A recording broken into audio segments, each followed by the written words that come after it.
decade ago, 19-year-old Rachel Reynolds boarded an elite air charter bound for destinations she'd only ever dreamed of, and then she vanished without a trace. No wreckage, no bodies, no clues. For 10 long years, her parents, Margaret and John, clung to a fragile spark of hope, but each sunrise brought more doubt than the last. Then, on a quiet morning much like any other, an unassuming envelope arrived at their doorstep. Inside, an elegantly embossed wedding invitation. What they read inside would shatter every assumption they'd held about Rachel's disappearance and force them to revisit truths they thought they knew. That morning, Margaret stood in the soft glow of her living room, gently following the curve of Rachel's smile in framed photos. Graduation day, summer at the beach, and, front and center, Rachel's proud debut in her crisp crimson and gold flight, attendant uniforme. She traced the pillbox hat on the glass with a trembling fingertip. Rachel had called that job her ticket to see the world, boasting she'd flown farther in her first week than most do in a lifetime. Behind her, John appeared, carrying a vase of white lilies. The lilies, Rachel's favorite, quivered in his grip, silent witnesses to a sorrow that had aged him far beyond his years. Every May, friends and neighbors would gather, offering favorite cookies and sympathetic smiles that over time felt more like polite obligations than genuine comfort. Chairs folded into a semicircle around Rachel's memorial table, voices low with practiced condolences. Each year, their circle grew smaller, the crowd's curiosity fading into the background as the mystery grew colder. John's speech remained unchanged. Thank you for your support. Thank you for remembering Rachel. But the weight in his words grew heavier, as if his voice itself mourned the unanswered questions. How does a plane disappear? Why did the search end so soon? Where could she possibly be? When Margaret opened that plain white envelope and read the invitation, bearing Rachel's name in flowing script, the world shifted on its axis. The date and location pointed to a reality too strange to be coincidence. Suddenly, everything made less sense. The abrupt end to the search, the whispers from the charter company, the mysterious guests who might have known more than they let on. As our story unfolds, you'll hear how one cryptic invitation reignited a family's fight for the truth and revealed secrets buried 10 years beneath lies and lost hope. But first, where in the world are you watching from today? Drop your location in the comments, hit subscribe, and let's unravel this mystery together. Today marked 10 years since 19-year-old Rachel vanished from William Blackwood's private jet, somewhere over the vast Pacific. No wreckage, no bodies, no explanation. The official inquiry long ago declared it a tragic accident, but John and Margaret Reynolds never accepted that convenient conclusion. There were far too many loose ends, questions that no amount of case closed could ever answer. This year's memorial gathering had shrunk to just 5 loyal souls, down from nearly 30 the first anniversary, and Margaret felt her chest tighten as she watched friends shift uneasily in their seats. During a reverent moment of silence, she caught Mrs. Peterson whispering to Kate, "Isn't the case completely cold by now?" followed by Kate's impatient glance at her watch. It was a cruel reminder that their grief and their unwavering refusal to give up had become an inconvenience to those who'd long since moved on. As the last guest retreated, Margaret's quiet vow echoed in her mind, "I will never stop searching for you." Left alone amid half-eaten cookies and wilted lilies, Margaret mechanically gathered the remnants of the ceremony, her heart as heavy as the plates she carried. When the doorbell rang again, she expected a friend returning for a forgotten fork, until a courier in a crisp brown uniform handed her a thick, cream-colored envelope addressed inexplicably to the Richardson family. Cutting it open, she discovered an ornate wedding invitation embossed in gold. William Blackwood, CEO of Blackwood Pharmaceuticals, cordially invites the Richardson family to celebrate the marriage of Rebecca West and William Blackwood at the Blackwood Estate, Montana. Her hand froze on the marble countertop. Blackwood, The very billionaire whose jet had swallowed her daughter without a trace and whose legal team had stonewalled every attempt to probe deeper was sending an invitation to her own home.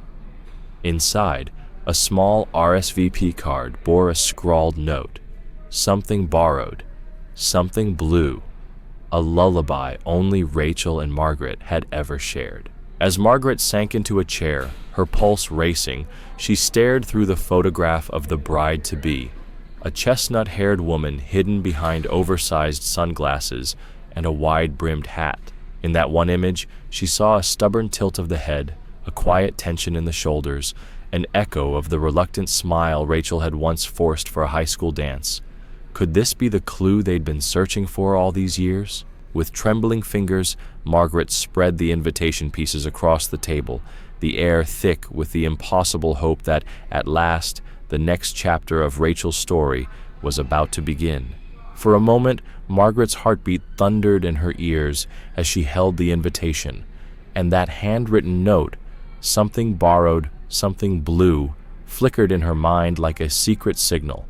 It wasn't just a wedding rhyme. It was the very lullaby she'd sung to Rachel nightly from infancy until adolescence.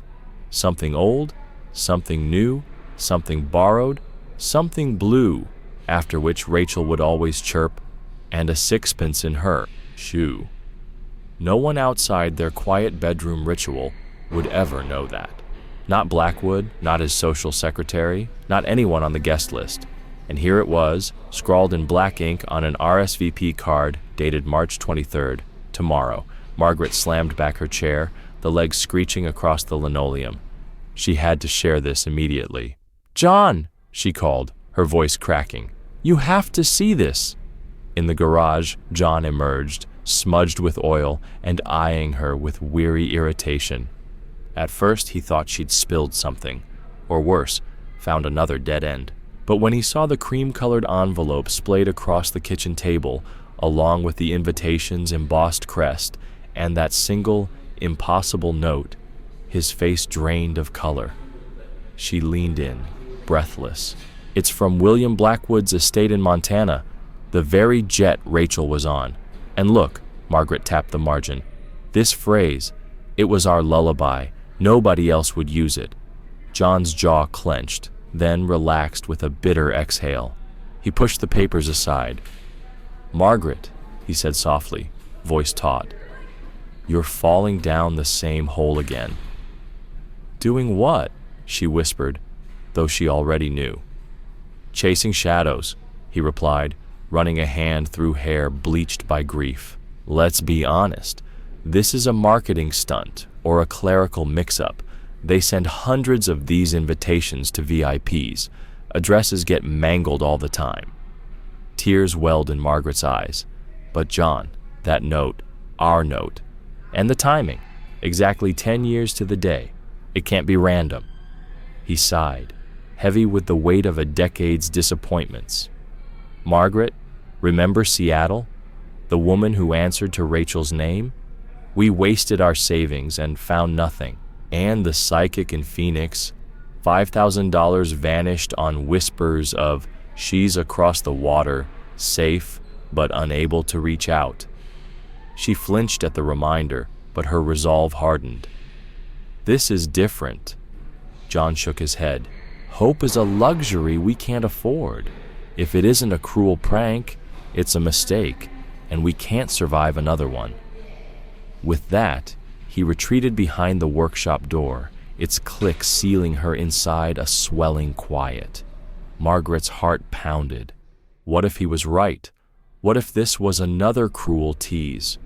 But the lullaby, the Blackwood name, the exact anniversarial date. It felt too precise. She needed help, someone who still believed. Fingers trembling, she dialed Detective Harris, her longtime, but now distant, contact in the original investigation. "Detective Harris?" His voice answered, weary but polite. "It's Margaret Reynolds," she said, fighting a lump in her throat. "I have something, an invitation to William Blackwood's wedding, and there's a note only Rachel and I would know." Harris paused, then his tone sharpened. "Mrs. Reynolds, we poured millions of man-hours into finding that plane. Multiple agencies, sonar sweeps, international task forces. If there was anything to find, we'd have found it. A wedding invite and a common rhyme don't change that. Margaret's vision blurred with shame and anger at his dismissal. But detective, the lullaby, he cut her off with a sigh loaded with exasperation. Grief can make you see patterns that aren't real. Maybe consider talking to someone about this again. I'll make a note. The line went dead. Margaret lowered the phone, cheeks burning, as humiliation and hope warred inside her. Alone in the kitchen's dim light, she stared at the invitation one more time. Tomorrow. The date still glowed in her mind. And despite everything, despite John's warnings, despite Harris's scorn, she knew she had to follow this lead wherever it might lead. Because for Rachel's sake, she couldn't do anything less than try. Margaret pressed her fingertips into the cool edge of the kitchen counter, heart hammering as determination flooded in. Without a word to John, she swept down the hallway to their cramped home office. The desktop whirred to life, its fan cutting through the stillness. She opened her browser and typed in Rebecca West William Blackwood. To her surprise, there were almost no personal details, just a handful of society column mentions and a couple of blurry gala photos. Even the engagement announcement, 6 months old, read like a corporate press release, praising Blackwood's pharmaceutical empire, but offering nothing about Rebecca beyond calling her private and charming. Margaret clicked through every link, scrutinizing the lone, clear image of Rebecca standing just behind Blackwood at a charity event. She enlarged it, focusing on the jawline, the slope of the neck. Those subtle curves echoed memories of Rachel. Yet the chestnut hair gave her pause. Rachel's locks had been pale gold, a Reynolds family hallmark. Still, a lingering unease told Margaret this was no ordinary society fiancé. She discovered a quote from Blackwood's own lips. Rebecca came into my life when I least expected companionship again. Her grace and resilience captivated me. A line so formal it read like a boardroom testimonial instead of a lover's confession. Convinced that Rebecca West truly emerged from nowhere 5 years ago, no family background, no career history, always referred to only in relation to her billionaire fiancé, Margaret printed her best photo. In the dim light of their bedroom, she retrieved an old family album and placed Rebecca's face alongside Rachel's final professional portrait. Despite variations in hair color and slight shifts in feature angles, the same eyes stared back at her, the same uneven but familiar smile. Detective Harris's voice echoed in her mind, warning her away from seeing patterns in randomness. But Margaret refused to be swayed again. She clutched the wedding invitation with its secret lullaby note and began mentally packing. Clothes, ID, directions to the Blackwood estate in Montana. Tomorrow's ceremony loomed just hours away. Lying beside John as he slept fitfully, Margaret rehearsed her plea. Let me go, or come with me. Rachel might be waiting. She watched his steady breaths, aware that another false lead could break him utterly.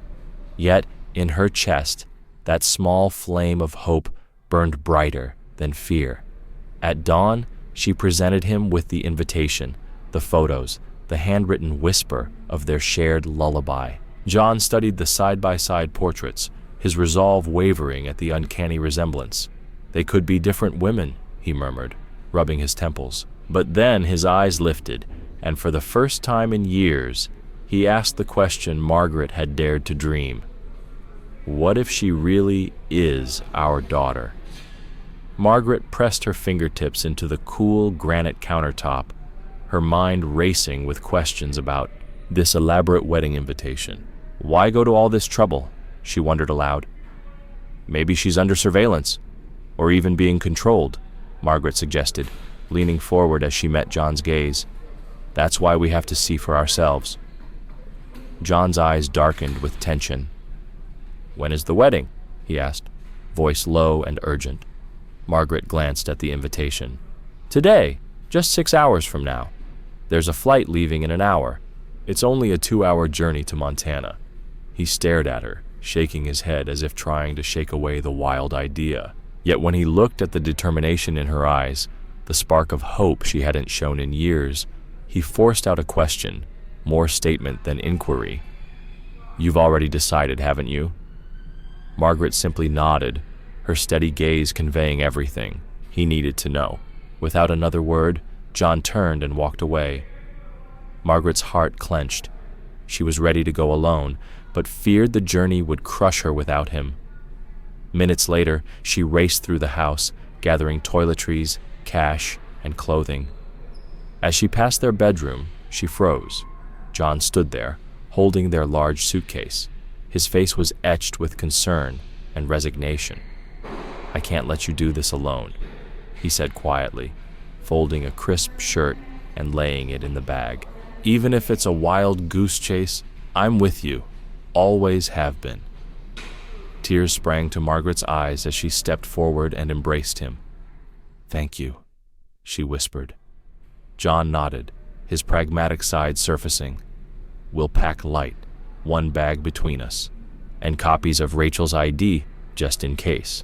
Within the hour, they had a single suitcase packed, cash withdrawn, and a taxi waiting to whisk them to the airport. The ride was a blur of traffic lights and tense silence as they watched city streets morph into the familiar chaos of an airport terminal. Security lines snaked ahead, flight announcements chimed overhead, and, at last, they were airborne. Margaret sat rigid by the window, the wedding invitation clutched tight in her purse. John dozed beside her, head nodding against the seat, while she stared at clouds that drifted like fleeting doubts. She tried to banish memories of past dead ends, the overpriced psychic in Arizona, the ghost sighting in Vancouver, the internet theories that went nowhere, but nothing weighed as heavily as 10 years spent waiting for any clue about Rachel's fate. 2 hours later, they stepped off the plane into the small, rustic terminal of Helena, Montana. Mounted elk heads and carved wood signs greeted them as they made their way to the rental counter. John's shoulders sagged with fatigue as he filled out paperwork, but his eyes held a flicker of shared resolve. They paid for a basic motel 30 minutes from the Blackwood estate, one of those neon-lit dives with faded bedspreads and creaky floors.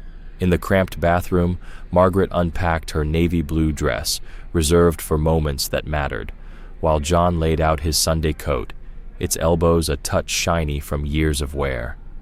Glancing at their reflections in the speckled mirror, Margaret wondered if their modest attire would even grant them access to the billionaire's gates. But she pushed that worry aside. Finding the truth mattered far more than appearances.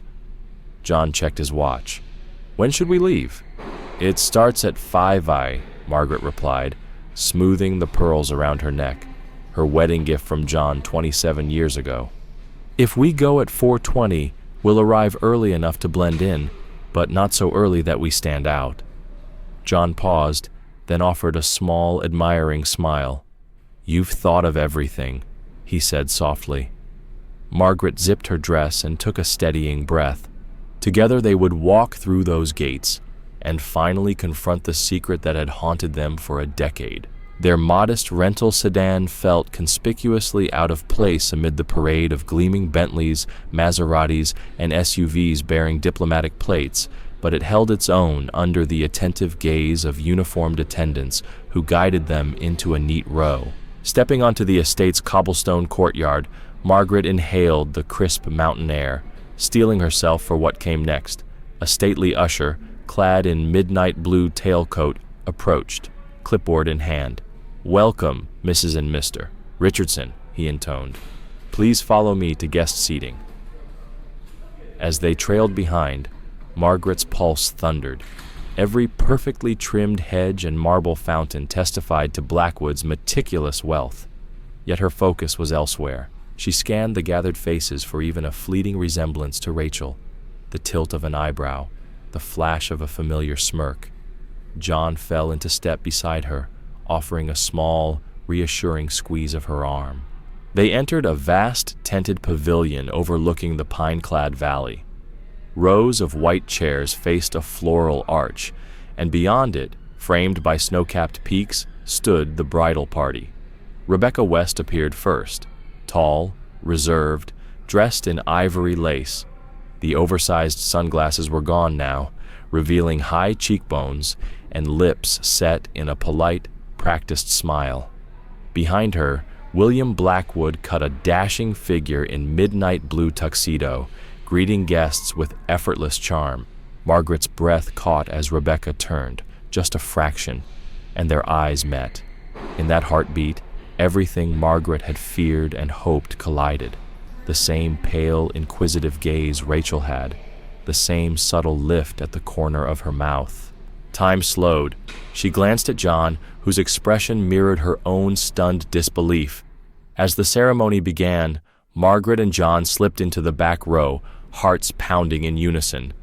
They had made it past the gates. Now they would see if this fleeting glance was enough to prove that Rebecca West was, against all odds, their long-lost daughter. And if it was, then they would finally bring Rachel home. Margaret and John's modest rental car stuck out among the lineup of luxury vehicles, but they pressed on, entering the sprawling ceremony space laid out on the estate's manicured lawn. Rows of crisp white chairs faced an ornate floral arch, where a string quartet's soft strains drifted through the afternoon air. Guests in designer attire mingled under the watchful eyes of discreet security, and a steady stream of uniformed servers offered flutes of champagne. John leaned close enough for only Margaret to hear. "Don't accept anything," he murmured. "We need to stay clear-headed." She nodded, scanning the crowd for any glimpse of the bride. They slipped into seats near the back, where they could observe without drawing attention. Around them, clusters of well-heeled business associates quietly networked. This felt more like a corporate summit than a wedding. John pointed toward a roped-off section up front. "Government officials," he whispered. "Isn't that the Secretary of Commerce?" Margaret's heart pounded as the quartet shifted into traditional processional music. William Blackwood appeared at the altar first, tall, silver-haired, every inch the commanding CEO, his gaze sweeping over the assembly with the cool appraisal of a man evaluating assets, not preparing to marry. Then she saw her. At the far end of the aisle, the bride emerged in ivory lace and satin, her hair swept into an elegant updo. Despite the professionally applied makeup and the way her hair was now chestnut brown, every movement, the slight tilt of her head, the graceful sway of her shoulders, shouted, "Rachel." Margaret gripped John's arm so tightly he winced. "John," she breathed, "it's her. It has to be." He squinted, trying to push aside his doubts, but as the bride passed their row, he caught a fragment of her profile, those same delicate features softened only by time. After the vows, they moved to the reception tent, a glittering pavilion hung with crystal chandeliers and draped in thousands of white orchids. Determined, Margaret and John positioned themselves by the entrance to watch the receiving line. When Rebecca West reached out to accept congratulations, Margaret almost gasped. A slender pearl bracelet glinted beneath her sleeve, the very one Rachel's grandmother had given her at 16, complete with its tiny sapphire clasp. And when the bride lifted her glass, she held it with the same three-fingered grip her daughter had always used. Across the throng, William Blackwood guided her through the line with an arm at her small of her back, intercepting questions before they reached her. Rebecca smiled and nodded dutifully, but in her eyes, Margaret saw something else, a flicker of hesitance, of something unreadable. In that moment, Margaret knew their next move. She had to reach her daughter and bring her home. Night had fallen on the Blackwood estate long ago, but in their luxurious prison room, time felt suspended.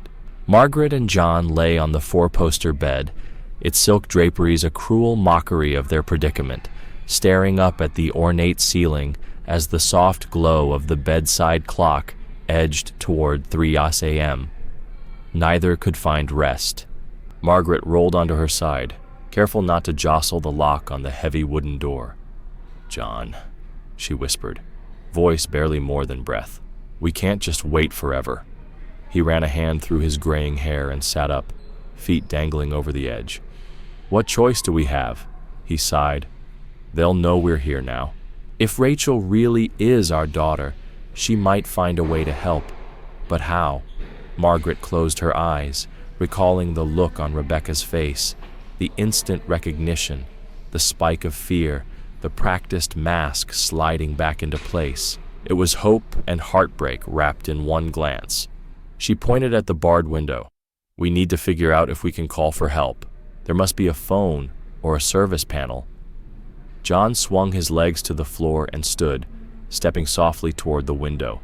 The curtains hid heavy iron bars, but he traced the seam of the drapery and peered behind it. Nothing but moonlit glass. "No phone? No outlets that I can see?" He moved to the bedside table, lifting a gilded lamp to inspect the back. Just a standard socket, no phone jack. Margaret sighed, frustration tightening her chest. "Then we wait for Rachel," she said, almost to herself. "She knows who we are now. Something in her must have cracked when she saw us." Outside, somewhere beyond the service corridor, footsteps and muffled voices drifted past.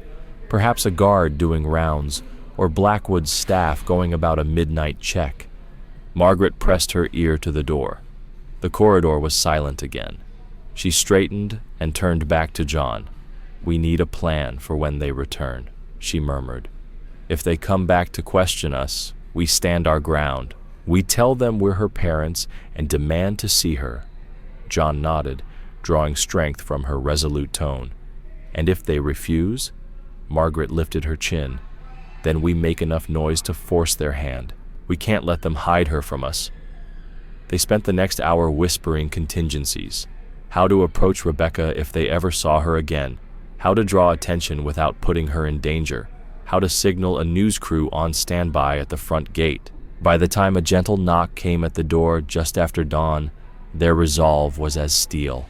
As the lock clicked, John reached for Margaret's hand, squeezing it once. "Whatever happens, we face it together." Margaret nodded, heart pounding. Together.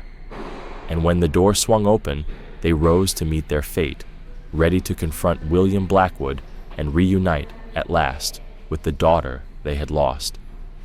Rachel swallowed hard, glancing at her watch again. Blackwood staged this wedding as the pinnacle of his power, an event to bring together every one of his allies, the people who keep his empire running. Politicians, corporate magnates, law enforcement, all there under one gilded tent. He wanted to showcase that not even a scandal like my disappearance could touch him. Margaret's hand flew to her mouth. "But why send us an invitation?"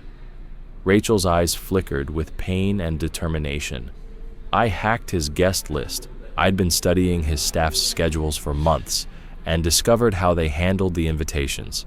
There was a tiny window when one envelope went missing, destined for a VIP who canceled last minute. I altered that one, changed the name and address, so it would land here, with you. I knew if I ever sent you a direct plea, it would be intercepted.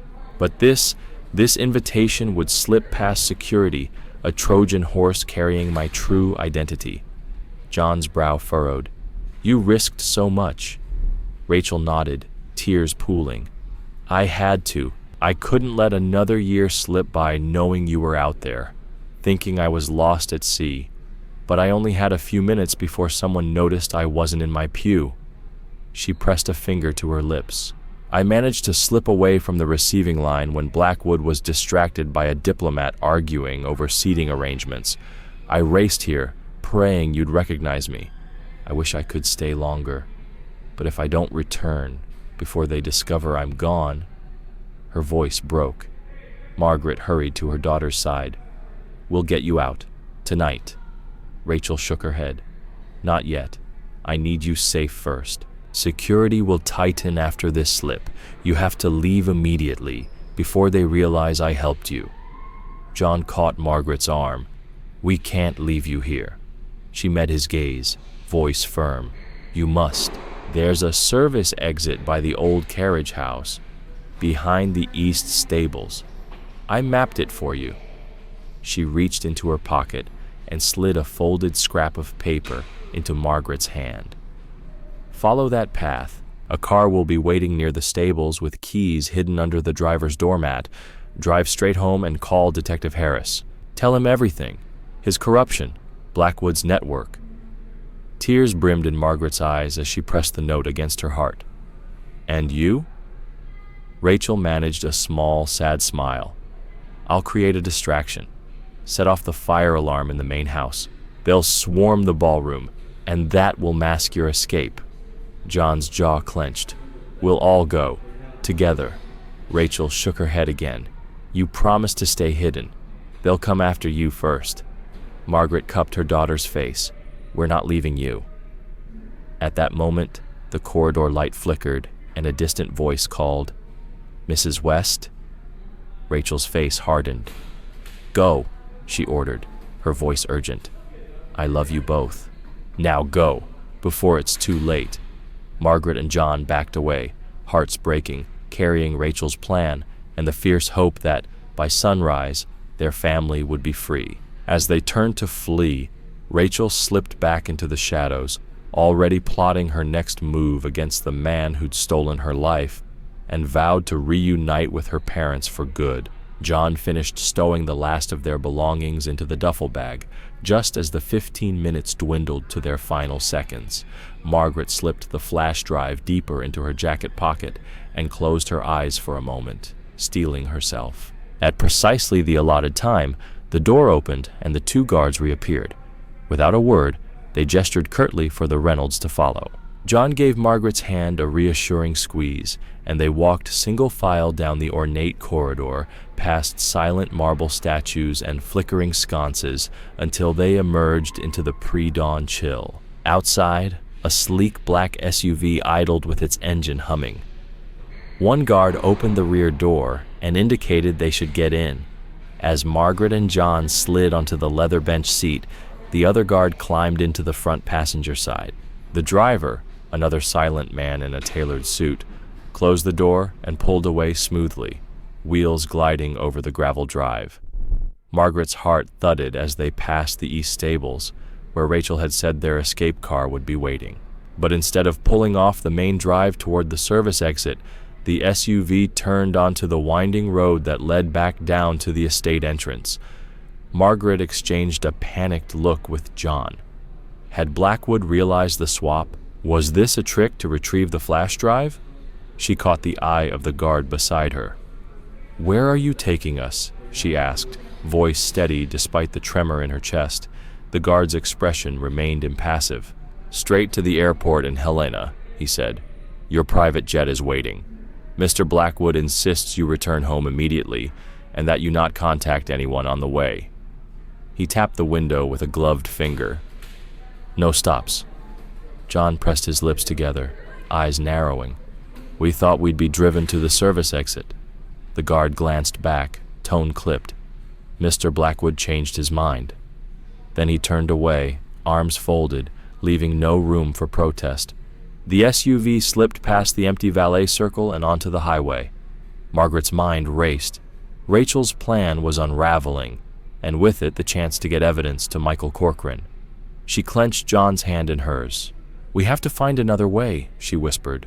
Once we land, we go straight to Corcoran. He's our only chance. John nodded, scanning the passing trees and the lone road ahead. Agreed, he murmured. But if they're watching, every phone call could be traced. Margaret closed her eyes, recalling Rachel's instructions. Don't contact local authorities. Find Corcoran. He has federal contacts beyond Blackwood's reach. The flash drive burned against her heart as if urging her to act. The SUV slowed as it approached a small airstrip. Through the window, Margaret saw the silhouette of a private jet under hangar lights. The driver parked a discreet distance away, and the guard opened the door. Time to board, he said. Margaret stood, swallowing hard. Before stepping out, she bent and whispered to John. We stick to the plan. As soon as we're in the air, I'll create a diversion, an alert to Mr. Corcoran via the encrypted email we set up. He'll send someone to meet us in Washington. We have to trust Rachel's contacts. John exhaled, steadying her with a nod. Together. They climbed the portable stairs.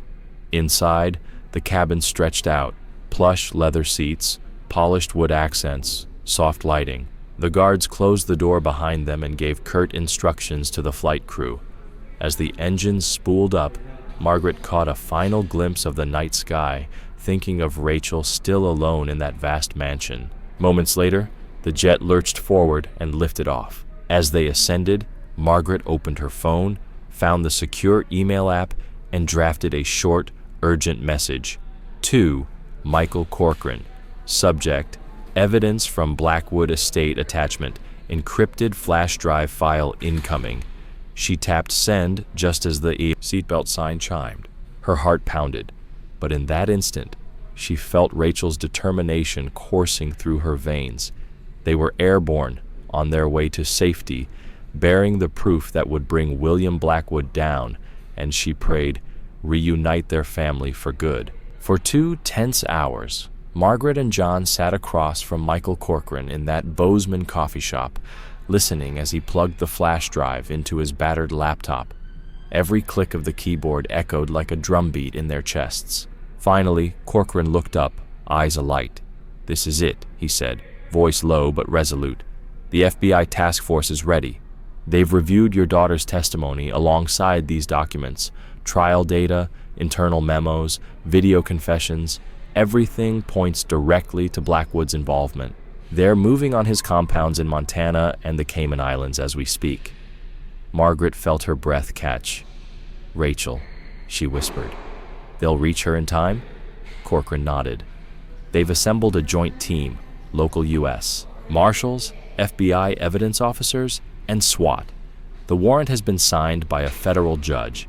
A helicopter team will land on the north lawn of the Blackwood estate at dawn. They expect to secure the main house within minutes." John reached across the table, squeezing Margaret's hand. "Let's go home," he said. "We need to be there, with her." Corcoran slipped the drive into his jacket and stood. "Come with me," he urged. "You'll fly on an FBI jet tonight. They'll brief you aboard and bring you straight to Helena." Margaret and John arrived at a secluded hangar just after midnight. There, beneath harsh floodlights, they watched FBI agents load crates of evidence into a sleek, unmarked jet. A single spot beside the cockpit was reserved for them.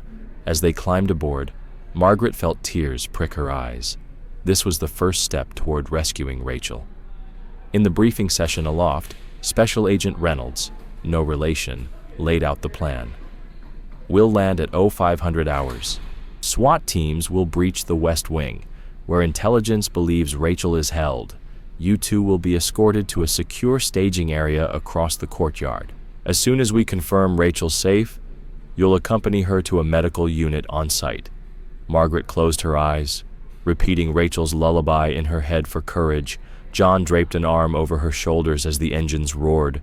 At 4:50 a.m., helicopters descended on the Blackwood Estate's northern lawn, rotor wash whipping autumn leaves into spirals. Inside the mansion, guards asleep at stations were stunned awake by the pounding of battering rams and the thunder of tactical boots. Explosions of flashbang grenades disoriented the first-line security, and within moments, SWAT operators streamed through the breached doors. In the East Wing, once a gilded prison for their daughter, Rachel was roused by the distant clamor. Heart-pounding, she crept to the suite door. When it burst open and agents shouted, "FBI, you're free!" She collapsed into a uniformed marshal's arms, trembling. Margaret and John, escorted through the grand foyer by Agent Reynolds, were led down a service corridor. As they turned a corner, they found Rachel in tears, dressed in a borrowed jacket, but unmistakably alive. They ran to her, and in that instant, 10 years of fear and uncertainty melted away. "I never thought this day would come," Rachel sobbed into her mother's shoulder. John kissed the top of her head, voice choked. "We're here. You're safe." Behind them, FBI evidence technicians secured servers and documents from Blackwood's study, while agents read William Blackwood his Miranda rights. The billionaire emerged from a hidden panic room, his composure crumbling as he was handcuffed.